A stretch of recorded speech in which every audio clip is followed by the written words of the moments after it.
சோழவர வடக்கு ஒன்றிய திமுக சார்பில் பெரிய முல்லைவாயல் ஊராட்சியில் என் வாக்குச்சாவடி வெற்றி வாக்குச்சாவடி திருமுனை கூட்டம் சோழவர வடக்கு ஒன்றிய செயலாளர் நா. செல்வசேகரன் தலைமையில் நடைபெற்றது. திருவள்ளூர் கிழக்கு மாவட்டம் சோழவர வடக்கு ஒன்றியம் பெரிய முல்லைவாயல் ஊராட்சியில் என் வாக்குச்சாவடி வெற்றி வாக்குச்சாவடி திருமுனை கூட்டம் நடைபெற்றது. திருவள்ளூர் கிழக்கு மாவட்ட பொறுப்பாளர் வல்லூர் எம்.எஸ்.கே. ரமேஷ்ராஜ் ஆலோசனையின் பேரில் சோழவர வடக்கு ஒன்றிய செயலாளர் வழுதிகை நா. செல்வசேகரன் தலைமையில் நடைபெற்றது. இந்த தெருமுனை கூட்டத்தில் தலைமை கழக பேச்சாளர் செங்கை தாமஸ் கலந்து கொண்டு சிறப்புரையாற்றினார். இதில் திமுக ஆட்சியில் கடந்த 4.5 ஆண்டுகளில் மேற்கொள்ளப்பட்ட விடியல் பேருந்து பயண திட்டம், மகளிர் உரிமை திட்டம், நான் முதல்வன், புதுமை பெண் திட்டம், இலவச மின் இணைப்பு, கலைஞர் விளையாட்டு உபகரணங்கள் வழங்குதல், மகளிர் சுய உதவி குழு கடன் தள்ளுபடி உட்பட பல்வேறு மக்கள் நலத்திட்டங்கள் குறித்து எடுத்துரைக்கப்பட்டது.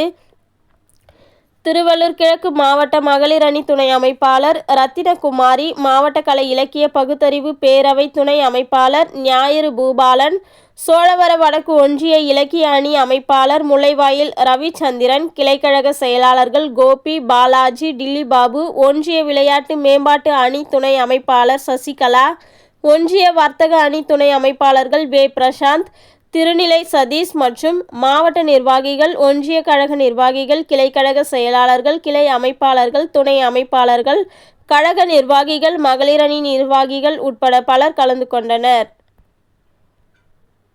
கழக தலைவர் சொல்லியிருக்கிறாரு.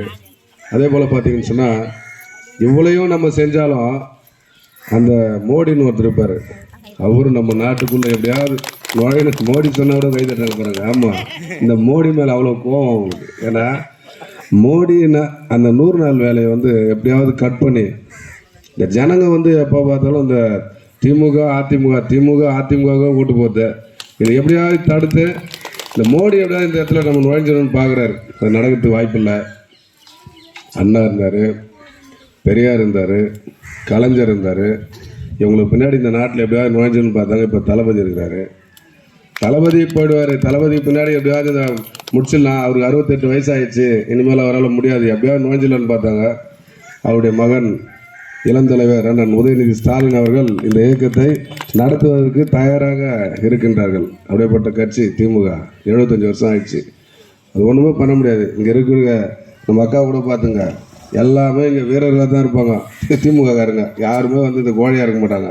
இப்படிப்பட்ட இயக்கம் அதில் ஏதாவது இந்த விஜய், இந்த சீமான், இந்த மாதிரி ஆட்களை நுழைச்சி இந்த ரசிகர் மன்றம் மாதிரி உருவாக்கி ஏதோ ஒரு மோகத்தில் இந்த வாக்குகளை கலைக்க முடியுமான்னு முயற்சி பண்ணுறாங்க. மற்றபடி ஒன்றும் இல்லை. இதெல்லாம் நாட்டுக்கு உதவாத வேலை. ஏதாவது செய்யணும். நான் இன்றைக்கி இங்கே மைக் பூச்சி உங்கள் முன்னாடி நிற்கிறேன்னு சொன்னால் நாங்கள் செஞ்சுட்டு நிற்கிறோங்க. இந்த ஊரில் ஒரு கல்லை நட்டுட்டு நிற்கிறோம். கல்லையும் நடலை, எதுவுமே நடலை. 10 வருஷமாக ஏத்தியம் செய்யலை. நீ 200 கோடி சம்பளம் வாங்குறன்ற, நீயே ஏத்தியம் செய்யலை. 200 கோடி சம்பளத்தை வாங்கி வீட்டில் வச்சுக்கினேன். நான் 200 கோடி சம்பளத்தை விட்டு வந்துட்டேன். 200 கோடி சம்பளத்தை எங்கே விட்டு வந்துட்டேன்? உங்கள் வீட்டில் தான் விட்டு வந்துக்கிறேன். மக்களுக்கு கொடுத்துட்டு வந்துக்கிறேன். கொடுக்கல. இப்போ மலேசியாவில் இருக்கார் சார், அங்கே டான்ஸ் ஆடிக்கிறார் பாருங்கள். நான் போய் சொல்லம்மா, உண்மைதான் சொல்கிறேன். மலேசியாவில் டான்ஸ் ஆடிக்கிறார் சார். 200 கோடி விட்டு வந்தேன்னு சொன்னார்ல, அங்கேயும் போய் டான்ஸ் ஆடிக்கிறேன். அடுத்த படம் 10ஆம் தேதி பூஜை போடுறாரு. படத்தையும் விடல, அவர் எதையும் விடல. மோடி கிட்ட கமிஷன் ஏஜென்ட்டாக வேலை செஞ்சுக்கிறார். நாட்டில் திமுக ஏதாவது பண்ணிடலாம், எதையுமே பண்ண முடியாது. 2026 மீண்டும் தளபதி ஆட்சி அமைப்பார், கண்டிப்பாக அமைப்பார். அதுக்கெல்லாம் பெரிய முல்லை ஊராட்சியில் இருக்கக்கூடிய மகளிர் நீங்கள்லாம் துணையாக நிற்கணும்னு தான் இந்த கூட்டத்தை நம்ம நடத்துகிறோம்.